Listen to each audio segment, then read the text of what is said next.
So, hey everybody, welcome or welcome back to this learning platform. Let's rise. And this is Avinash here. फटाफट से 1 minute का introduction रहेगा। Introduction के बाद हमारी क्लास स्टार्ट हो जाएगी विदाउट वेस्टिंग एनी टाइम। ठीक है, तो सबसे पहली चीज़ आज का हमारा जो टॉपिक है वो है हेरिडिटी एंड एनवायरनमेंट यानी आनुवंशिकता और वातावरण। इससे पहले हमारी जो क्लासेस हुई हैं उनकी प्लेलिस्ट आपको मिल जाएगी, जो कि वीडियो के डिस्क्रिप्शन बॉक्स में उसका लिंक मिलेगा या फिर आई बटन में आपको उसका लिंक मिल जाएगा। ठीक है, तो वहाँ से आप अपनी प्रीवियस क्लासेस जो भी हुई हैं या फिर फ्यूचर में जो भी क्लासेस आने वाली हैं उनके लिए आप चैनल को सब्सक्राइब कर लीजिए। एंड ऑल्सो आपको क्लासेस कैसी लगती है मुझे प्लीज़ कमेंट करके बता दिया करो। ठीक है, एंड जो हमारा पढ़ने का तरीका है वो किस तरह से है, हम जो टॉपिक आज कवर करेंगे उनके नाम यहाँ पर दिए होंगे। जो हमारा मेन टॉपिक होगा वो हाइलाइटेड यहाँ पर दिया गया है। साथ में हम ये स्लाइड्स के फॉर्म में हम कंटेंट को पढ़ेंगे, आप स्लाइड्स देख सकते हैं। साथ के साथ हम इस टॉपिक से रिलेटेड जो भी प्रीवियस ईयर क्वेश्चंस हैं वो हम यहीं पर सॉल्व करके प्रैक्टिस कर लेंगे, ताकि उसके लिए हमें अलग से सेशंस ना लगाने पड़े। और अगर ज़रूरत रहेगी सिर्फ क्वेश्चंस लगाने की तो हम उसके लिए भी अलग से सेशंस लगा लेंगे। बट अभी के लिए टॉपिक में एकदम क्लैरिटी लाने के लिए हम अपने कंटेंट के साथ साथ क्वेश्चंस भी प्रैक्टिस करेंगे, ताकि ये आइडिया लग सके कि टॉपिक में से किस तरह के क्वेश्चंस बनते हैं। ठीक है, चलिए, तो आज की क्लास को हम शुरू करते हैं। एंड यस, किसी को कोई डाउट रहता है, कुछ पूछना हो तो आप मुझे कमेंट करके पूछ सकते हो। एंड जो लोग नोट्स के बारे में पूछ रहे थे, आपको नोट्स जल्दी मिल जाएंगे। ठीक है, उसकी टेंशन आपको नहीं लेनी है। तब तक आपको जो कंटेंट मिल रहा है उसको अच्छे से पढ़ो। ठीक है, ओके। सो अभी स्टार्ट करते हैं। आज की जो हमारी क्लास है इसमें हम पढ़ेंगे हेरिडिटी एंड एनवायरनमेंट। जो टॉपिक्स हम कवर करने वाले हैं वो हेरिडिटी के बारे में जानेंगे कि आनुवंशिकता होता क्या है, एनवायरनमेंट यानी वातावरण क्या होता है, उसका क्या इम्पैक्ट होता है, सिग्निफिकेंस सिग्निफिकेंस पढ़ेंगे यानी महत्व पढ़ेंगे। हेरिडिटी और एनवायरनमेंट दोनों का क्या महत्व है, एक बच्चे के जीवन में, एक इंसान के जीवन में इन दोनों का क्या महत्व रहने वाला है वो हम समझेंगे। एंड नेचर एंड नर्चर, प्रकृति और पोषण के बीच में हम डिफरेंस को अच्छे से देखेंगे। ठीक है, तो ये आज के हमारे टॉपिक्स रहने वाले हैं, इसके साथ हमारे प्रीवियस ईयर क्वेश्चंस भी रहने वाले हैं। ठीक है, चलो शुरू करते हैं हेरिडिटी से। हेरिडिटी यानी आनुवंशिकता, यानी कि वो क्वालिटीज, हेरिडिटी में क्या होती हैं, वो क्वालिटीज होती हैं जो कि एक बच्चे के अंदर इनहेरिंट होती है, यानी कि विरासत में आती है फ्रॉम देयर पेरेंट्स। राइट, कि अपने माँ बाप से जो क्वालिटीज हैं वो बच्चे के अंदर आती हैं, चाहे वो कैसी भी क्वालिटीज हो सकती हैं। ठीक है, जैसे आप अपने खुद से एग्जाम्पल लेके समझ सकते हैं कि आप में कुछ क्वालिटीज ऐसी होंगी जो आपकी मदर से मैच होती होंगी, कुछ क्वालिटीज ऐसी होंगी जो आपके फादर से मैच होती होंगी। ठीक है, तो किस तरह की क्वालिटीज की हम बात कर रहे हैं, फिजिकल क्वालिटीज की, यानी कि बाहर के जो शारीरिक ढांचा है उन क्वालिटीज़ की बात कर रहे हैं, या फिर आपके बिहेवियर वाली क्वालिटीज़ की बात कर रहे हैं, कौन-सी बात कर रहे हैं? हम दोनों की बात कर रहे हैं, ठीक है? अब जैसे कि आपके अंदर आपकी आँखों का कलर कैसा है, ठीक है? वो आपके पेरेंट्स के आइज़ कलर पे भी डिपेंड करेगा, या फिर आपके पेरेंट्स नहीं तो आपके ग्रैंड पेरेंट्स यानी आपके दादा-दादी या नाना-नानी, ठीक है? ग्रैंड पेरेंट्स पर भी ये चीज़ डिपेंड करती है, राइट? कुछ ऐसी क्वालिटीज़ होती है जो आपके माँ-बाप के अंदर नहीं आई, बट आपके जो दादा-दादी के अंदर थी और वो डायरेक्ट आप में आ गई, राइट? ऐसा भी होता है, ठीक है? तो हेरिडिटी का क्या रोल होता है? बेसिकली एक इंसान के अंदर क्या क्वालिटीज़ आ रही हैं वो उसके पेरेंट्स के थ्रू, ठीक है, उनकी वजह से इंसान की पर्सनैलिटी में क्या-क्या डेवलपमेंट हो रहा है, और जो ये क्वालिटीज़ हैं ये व्यक्ति के साथ ही पैदा होती हैं, यानी आनुवांशिकता जो है वो व्यक्ति में बाय बर्थ ही होता है, राइट? तो अगर हम यहाँ पर फ़ोटो में देखें तो यहाँ से हम समझ सकते हैं, यहाँ पर अगर हम देखें कि देखो ये पेरेंट हैं, ठीक है? इनके अंदर जो ये क्रोमोसोम है, डीएनए है, ठीक है? अब इनके अंदर मेटिंग हुई यानी बच्चे पैदा हुए। अब देखो 4 बच्चे हैं लेकिन चारों के अंदर कुछ ना कुछ डिफरेंसेस हैं, ठीक है? इसके अंदर देखो आइज़ का कलर अलग दिखाया, इसके अंदर अलग कलर है, इसके अंदर अलग है, इसके अंदर अलग है, राइट? तो ये वैरी करता है, अगर एक पेरेंट के 3 बच्चे भी हैं, 4 बच्चे भी हैं, तो ज़रूरी नहीं तीनों चारों सेम हो। एक्सेप्शनल केस होता है, वो आगे हम पढ़ेंगे। बट तीनों चारों अलग-अलग होंगे और तीनों चारों में क्वालिटीज़ भी डिफरेंट-डिफरेंट होंगी, है ना? हो सकता है सिमिलैरिटी हो, बट ज़्यादा पॉसिबिलिटीज़ होती हैं कि वेरिएशंस होते हैं, ठीक है? So that is the heredity यानी आनुवांशिकता। नेक्स्ट हमारा है एनवायरनमेंट। हेरिडिटी की हम एक बार डेफिनेशन देख लेते हैं जो कि हमारे इंडियन साइकोलॉजिस्ट ने दी थी, जिसका नाम था बीएन झा। इन्होंने क्या बताया, heredity is the sum total of inborn individual traits, कि सम टोटल होता है कुल जो भी इस बच्चे के अंदर होता है बाय बर्थ, यानी कि जन्म से इनबॉर्न इंडिविजुअल ट्रेट्स होते हैं उनके अंदर, ठीक है? ये बीएन झा ने बोला था। तो ये डेफिनेशन देख के आपसे पूछ सकते हैं कि भई ये किसने दी थी? तो हमें ये साइंटिस्ट साइकोलॉजिस्ट का नाम याद रखना है। अब एक टर्म आती है आगे, ज़ाइगोट, यानी कि युग्मनज जिसको हिंदी में बोलते हैं, ठीक है? ज़ाइगोट के बारे में हम पढ़ेंगे, और 46 क्रोमोसोम्स हैं, इनका क्या रोल है, ठीक है? एंड फिनोटाइप, जीनोटाइप ये हम अभी डिस्कस करते हैं। नेक्स्ट स्लाइड पर चलते हैं, यहाँ पर अच्छे से इनको समझते हैं। देखो, ज़ाइगोट का फॉर्मेशन कैसे होता है, सबसे पहले वो चीज़ समझेंगे। एक होता है मेल यानी कि नर, और एक होता है फीमेल यानी कि मादा, ठीक है। नर होता है, मेल होता है, मेल के अंदर जो रिप्रोडक्टिव सेल होती है यानी कि प्रजनन के लिए जो सेल्स होती हैं उनको हम बोलते हैं स्पर्म। और जो फीमेल होती है उनके अंदर जो रिप्रोडक्टिव सेल्स होती हैं उनको हम बोलते हैं ओवा या फिर ओवम, ठीक है। अब जब एक इंडिविजुअल पैदा होता है, ह्यूमन बींग्स की हम बात कर रहे हैं, जब एक इंडिविजुअल पैदा होता है तो जब ये स्पर्म इस ओवा से जाके मिलेगा तो इनके जो फ्यूजन से जो बनेगा दैट इज द जाइगोट, ठीक है, वो जाइगोट होगा। और जाइगोट के अंदर होते हैं टोटल 46 क्रोमोसोम्स, टोटल 46 क्रोमोसोम्स यानी कि 23 क्रोमोसोम्स यहाँ से आए, 23 क्रोमोसोम्स यहाँ से आए।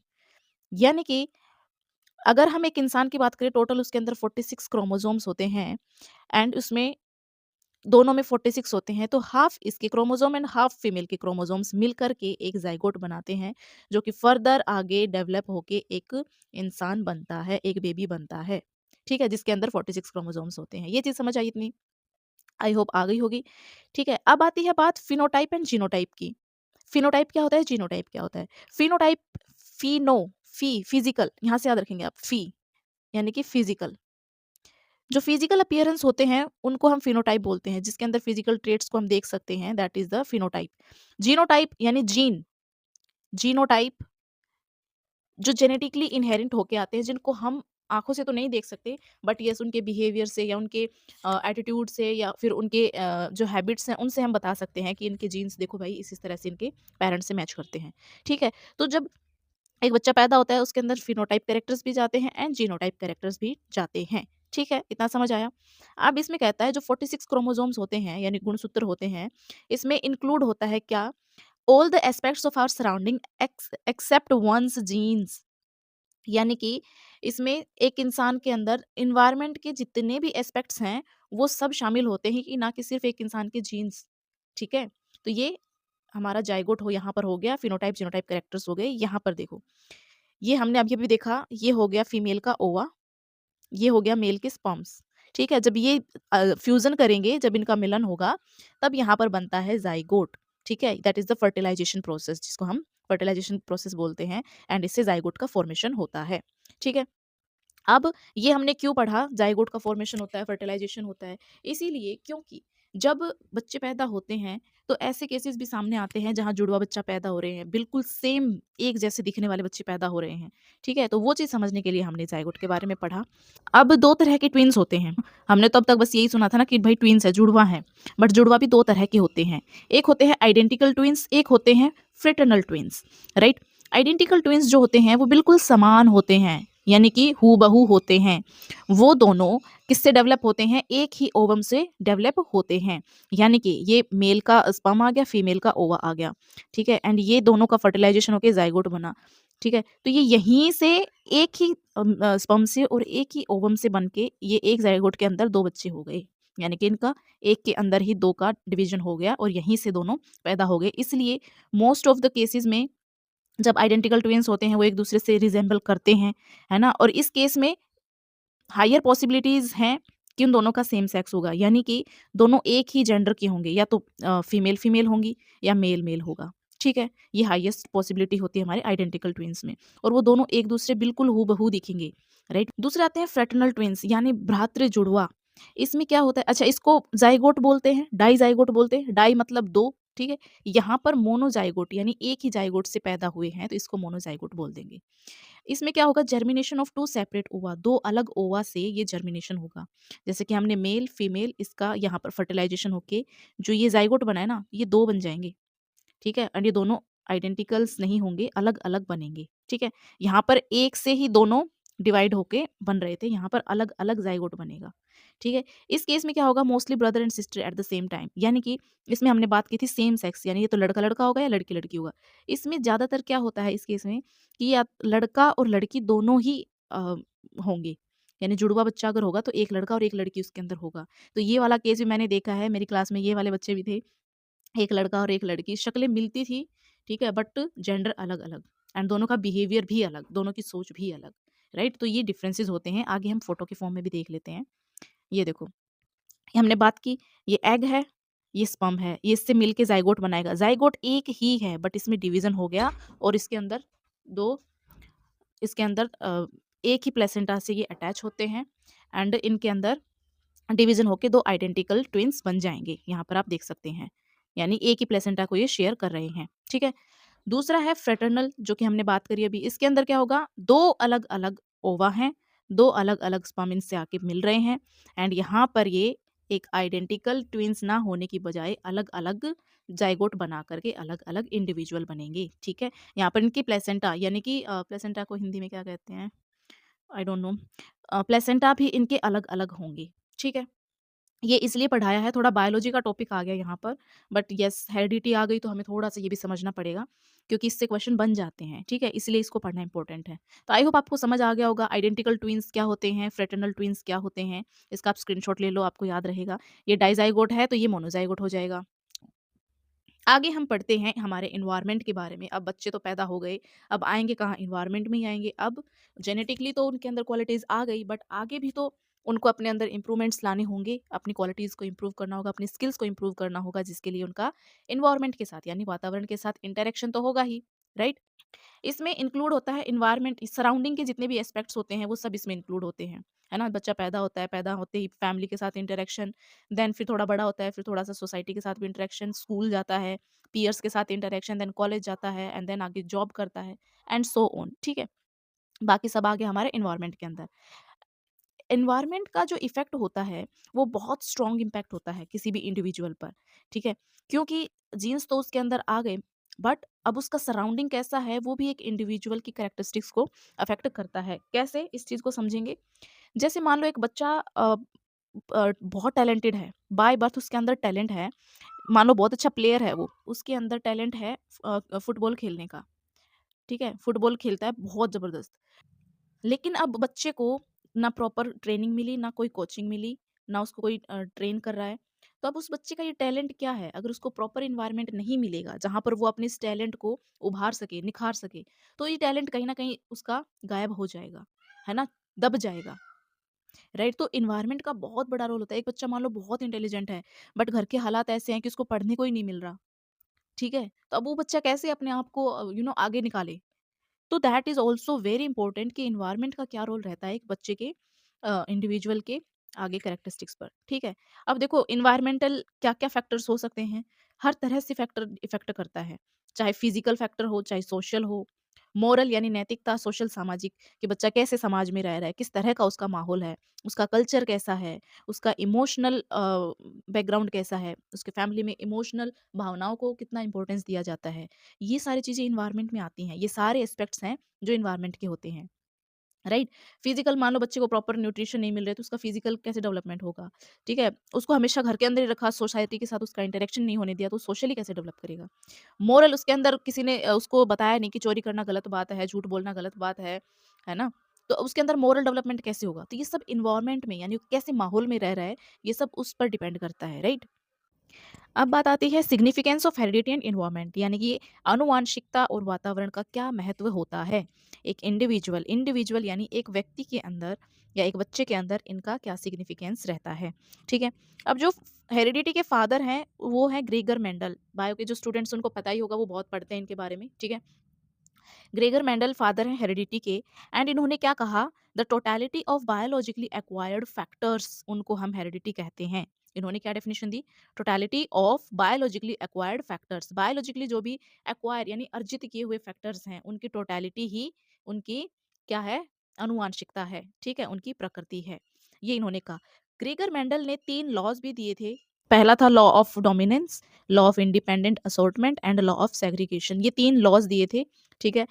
इससे क्वेश्चन ऐसे बन सकता है कि आपको 4 ऑप्शन दे देंगे, जिनमें से 3 तो इनके जो लॉ बताए गए थे, उनको ऑप्शन दे देंगे एंड चौथा कोई भी रैंडम ऑप्शन दे देंगे। शायद मैंने आगे ऐड मैंने किए हैं, ये देखिए यहाँ पर। Law of dominance, law of segregation and law of independent assortment, ठीक है? लॉ ऑफ डोमिनेंस में क्या होता है कि कोई भी कैरेक्टर्स ऐसे होंगे, जो अपने आप को डोमिनेंट करेंगे हर जगह, ठीक है? हर हर बच्चे में जैसे कि अब मान लो आइज़ का कलर क्या है, आप में सब में सेम है, ठीक है? तो कहीं न कहीं आई का जो कलर है वो डोमिनेंट हो रहा है, ठीक है? लॉ ऑफ सेग्रीगेशन में क्या होगा, सेग्रीगेट हो जाते हैं characteristics. Law of independent assortment में क्या होगा कि वो इंडिपेंडेंटली अपने आप को रिप्रेजेंट करेगा। अब एक ऐसा केस आ गया घर में, उस बच्चे की आईज का कलर ब्लू है, ब्लू आईज हनी सिंह वाली है ना, ब्लू आईज, ठीक है, तो वो इंडिपेंडेंट असॉर्टमेंट होगी। इतना डिटेल में आपसे नहीं पूछेंगे, मेन इतना याद रखेंगे, ये 3 तरह के लॉ होते हैं जो कि ग्रेगर मेंडल ने दिए थे, ठीक है। एनवायरनमेंट क्या होता है? नर्चर जिसको हम बोल सकते हैं, यानी पोषण। हम एनवायरनमेंट से क्या पोषण ही ग्रहण करते हैं। पोषण किस किस के लिए? हमारे दिमाग के लिए, शारीरिक संरचना के लिए, हमारे मोरल डेवलपमेंट के लिए, है ना। तो हमारे हर एस्पेक्ट को डेवलप करने के लिए जो भी हम एनवायरनमेंट से यानी पोषण हम लेते हैं, वो टोटलिटी ऑफ कंडीशंस होती हैं। क्या कंडीशंस होती हैं? जैसे कि हमें बचपन से बहुत सारी चीज़ें ऐसी होती हैं जो दिमाग में घुसा दी जाती हैं एंड हम उन्हीं को सच मान लेते हैं, तो वो हमारी कंडीशनिंग कर दी गई है, ठीक है। कि शाम को बाहर मत निकलो, भूत आ जाएगा, है ना। कि ऐसे मत करो, ऐसा हो जाएगा, बिल्ली ने रास्ता काट दिया, अब तो अशुभ होगा, मतलब कुछ भी कंडीशनिंग हो सकती है किसी भी तरह की, ठीक है। तो दैट इज द इन्वायरमेंटल, यानी वातावरण से जो पोषण हमें या जो भी हमें सीखने को मिला, that is the totality of conditions, ठीक है। एंड ये totality of biological acquired factors, ये मोटा-मोटा टर्म्स आप याद रखेंगे जो इसमें यूज़ किए गए हैं, ठीक है? ये हमने लॉज़ को पढ़ लिया है। अब एक वुडवर्थ करके एक आए साइकोलॉजिस्ट, ठीक है? उन्होंने अपना भी पॉइंट ऑफ व्यू रखा एंड उन्होंने क्या बताया कि अब देखो इनका कहना था कि भई ठीक है, एनवायरनमेंट का भी रोल रहता है एंड जीन्स का भी रोल रहता है।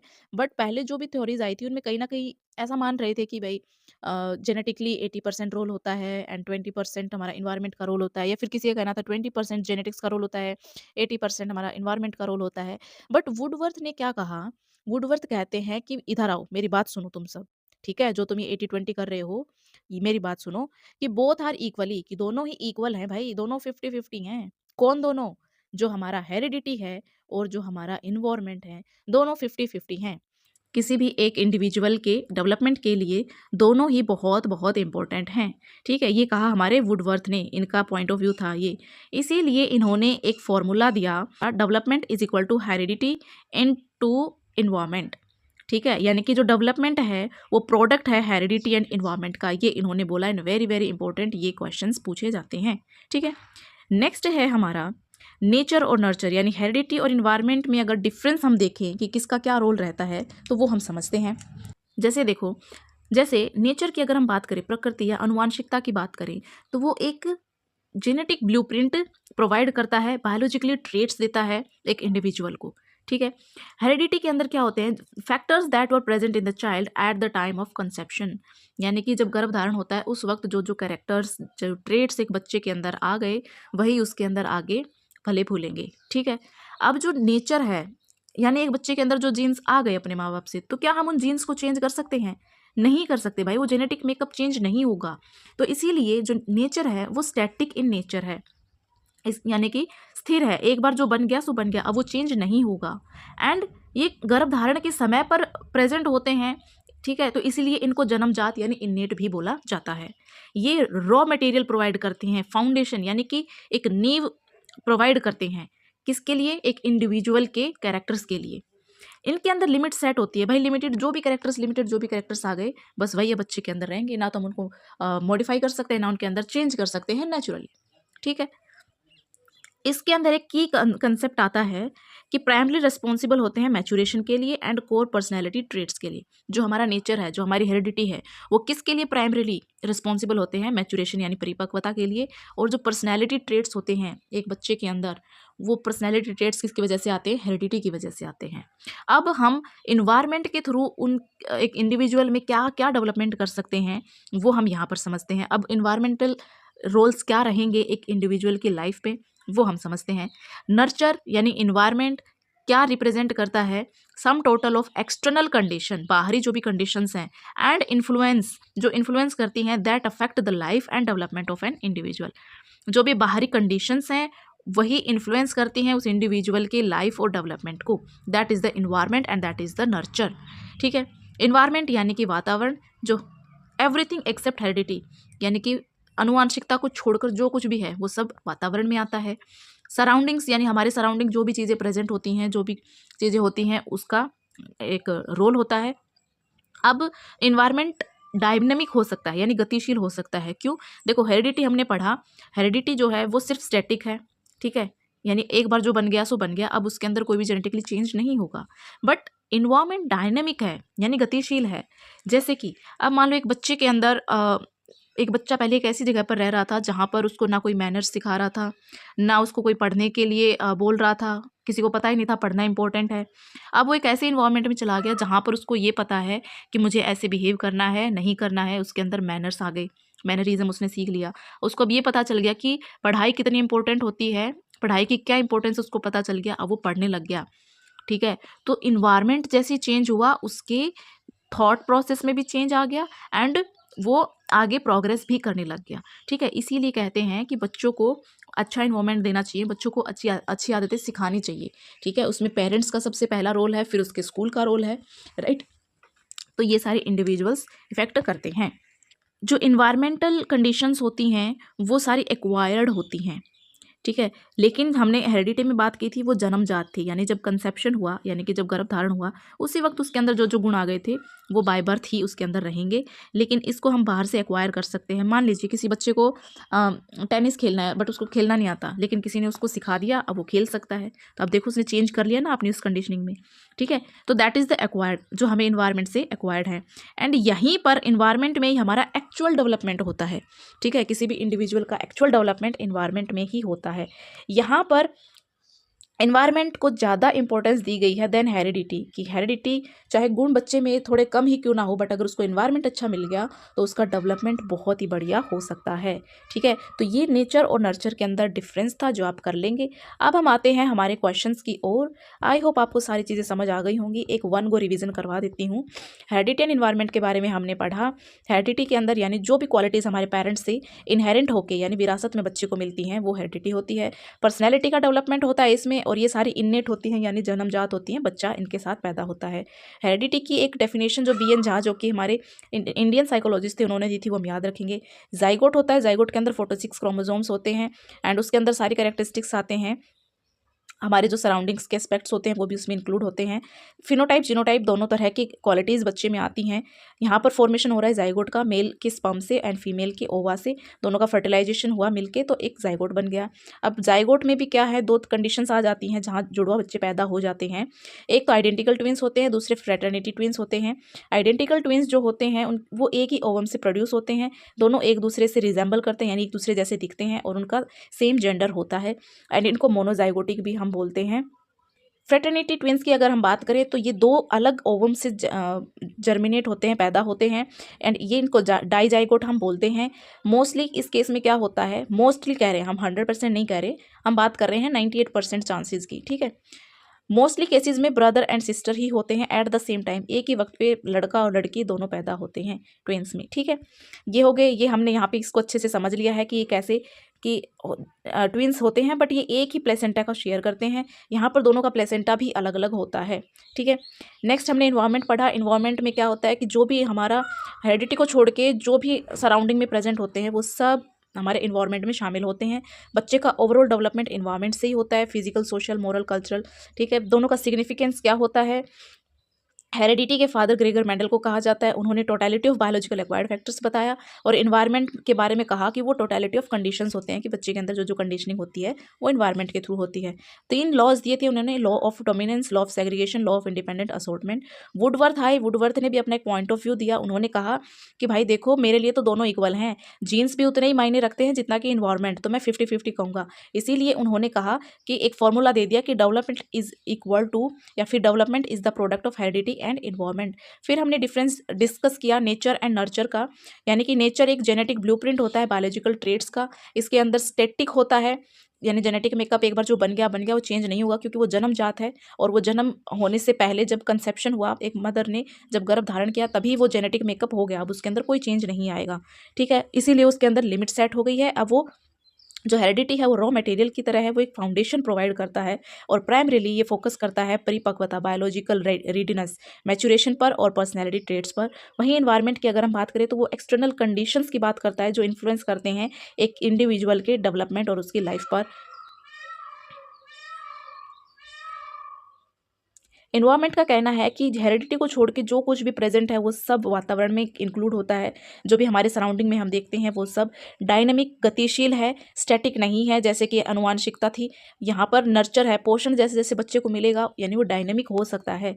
अगर बच्चे को हमने अच्छा इन्वायरमेंट दिया तो वो अच्छी अच्छी चीज़ें सीख सकता है, अपनी क्वालिटीज़ को इन्हेंस कर सकता है एंड ये अर्जित कर सकता है इन्वायरमेंट के थ्रू, अपनी क्वालिटीज़ को अर्जित कर सकता है। और एक्चुअल डेवलपमेंट जो है वो हमारा इन्वायरमेंट में ही होता है, इसीलिए इन्वायरमेंट को ज़्यादा इंपॉर्टेंस दी गई है देन हेरिडिटी।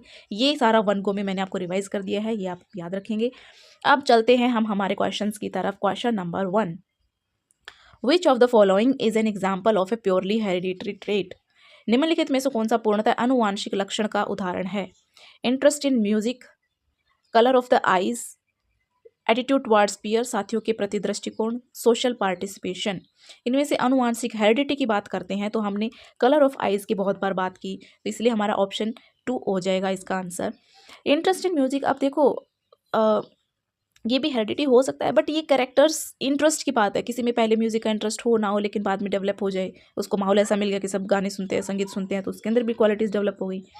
अपने साथियों के साथ बात करने का उसका एटीट्यूड क्या है, वो भी सब इन्वायरमेंट पे डिपेंड करता है। सोशल पार्टिसिपेशन, सामाजिक में भागीदारी कैसी है, वो भी उसकी सोशल कैरेक्टरिस्टिक्स पे डिपेंड करता है। तो प्योरली अगर हम हेरिडिटी की बात करें, प्योरली का है, पूर्णतः, that is the colour of the eyes. ठीक है, नेचुरली हम कलर, आइज़ का कलर कैसे चेंज कर सकते हैं, बट ये आजकल लेंस वगैरह चल रहे हैं, दैट इज़ द आर्टिफिशियल तरीका, वो हम नहीं बात कर रहे। Question number 2, heredity and environment are complementary to each other, this statement is. अनुवांशिकता और वातावरण एक दूसरे के पूरक है, यह कथन है totally false, totally true, partially true, आंशिक रूप से सत्य, वेग, अस्पष्ट। कॉम्प्लीमेंट्री है एक दूसरे के, तो ये बात तो बिल्कुल सही है ना भाई, दोनों एक दूसरे के पूरक है। अगर सिर्फ हेरिडिटी है, इन्वायरमेंट नहीं मिला तो भी डेवलपमेंट अधूरा है। अगर सिर्फ इन्वायरमेंट मिल गया बट उसके अंदर वो हेरिडिटली यानी अनुवांशिकता के गुण नहीं है तो भी इस अकेला इन्वायरमेंट क्या कर लेगा। तो दोनों एक दूसरे के पूरक है, इसलिए पूर्णतः सत्य होगा इसका answer, option number 2। Question number 3, the law of continuity of germ plasm was propounded bye. ये देखो पीजीटी में भाई इस तरह के क्वेश्चंस पूछ लेते हैं, ठीक है, इतने डीप क्वेश्चंस पूछ लेते हैं। बीजकोश की निरंतरता का नियम किसके द्वारा प्रतिपादित किया गया था? दैट इज़ मेंडल के बारे में हमने पढ़ा था, बट मेंडल ने क्या दिया था, मेंडल ने 3 लॉज दिए थे, ठीक है। उन्होंने जर्म प्लाज्म के बारे में कोई बात नहीं की थी, लॉ ऑफ कंटिन्यूटी के बारे में हमने कुछ नहीं पढ़ा था, ठीक है। तो इसका आंसर तो वैसे वीजमैन है एंड इन्होंने जर्म प्लाज्म के बारे में बताया था। अब देखो ये बहुत डीप में क्वेश्चन ऐसे आ जाते हैं, इक्के दुक्के देखो आते हैं डीप में, कितना ही पढ़ लो फिर भी एक आधा question out of the box आ ही जाता है, पर ठीक है, हमने यहाँ पर इसको कवर कर लिया है। बीजकोश की निरंतरता का नियम किसने दिया था? वीजमैन ने दिया था, ये आप याद रख लो। Question number 4, which formula correctly represents relationship of development? मैंने बताया था ना वहाँ से क्वेश्चन बनता है, ये देखो टीजीटी में क्वेश्चन आया हुआ है। डेवलपमेंट इज इक्वल टू, अरे रे रे मैथमेटिकली खेल गए यहाँ पर। देखो हमने कहा था development is the product of heredity and environment, product यानी मल्टीप्लाई, तो हमारा ऑप्शन नंबर 2 सही हो जाएगा। नेक्स्ट क्वेश्चन देखो, the nature nurture debate refers to, nature और नर्चर की बात करें, प्रकृति और पोषण विवाद निम्नलिखित में से किससे संबंधित है? तो हमने नेचर की कही थी कि ये हेरिडिटी होता है, नर्चर यानी इन्वायरमेंट होता है, ठीक है। तो अब इसमें ऑप्शन ए में भी इन्वायरमेंट है, ऑप्शन बी में भी इन्वायरमेंट है। अब इन्होंने जेनेटिक्स और बिहेवियर डाल दिया नेचर में, तो जेनेटिक्स कह दो, अनुवांशिक कह दो, हेरिडिटी कह दो, एक ही बात है। व्यवहार की इसमें हमने कोई बात नहीं की है, तो हमारा ऑप्शन नंबर 1 करेक्ट हो जाएगा, ठीक है। तो इस तरह से आप क्वेश्चंस करेंगे, जो हिंदी में पढ़ते हैं बच्चे, हिंदी में भी लिखा हुआ है, देख लो, ठीक है। तो ये था हमारी आज की क्लास में, आई होप आपको मज़ा आया होगा। बहुत ही इजी और सिंपली तरीके से मैं आपको करवा रही हूँ ताकि आपको आसानी से सब कुछ याद हो जाए, यहीं क्लास में आपकी कंसेप्ट क्लियर हो जाए, ठीक है।